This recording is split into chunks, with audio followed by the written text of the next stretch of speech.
आणि वळूया पुढच्या बातमीकडे।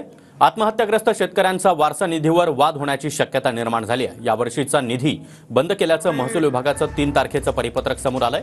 लाडक्या बहिणीसाठी पैसे मात्र शेतकरी कुटुंबासाठी पैसे नाहीत का, असा सवाल त्यावर जितेंद्र आव्हाड यांनी विचारला। आत्महत्याग्रस्त कुटुंबांना मदत मिळणं सुरूच राहणार, अतुल भातकळकर यांच्याकडून हे स्पष्ट करण्यात आलंय। दरम्यान महसूल विभागाचं 3 तारखेचं परिपत्रक 2 दिवसात मागे घेण्यात आलंय।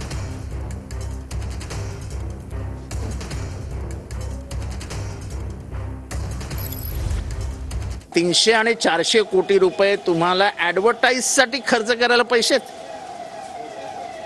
माझी लाडकी बहीणसाठी दौरे काढायला पैसे आहेत, विमानाने फिरायला पैसे आहेत, मीटिंग्स घ्यायला पैसे आहेत। आणि जे आत्महत्याग्रस्त शेतकरी आहेत त्यांचं कुटुंब त्या पैशावर चालतं, ते पैसे बंद करून टाकले। म्हणजे तिथे आया बहिणी नाही आहेत का, लहान पोरं नाही आहेत का, त्यांनी वाऱ्यावर यायचं? संवेदना नाही, संवेदना नाहीच, व्यापार। हा मतांचा व्यापारासाठी हे सगळी धावपळ चालू आहे।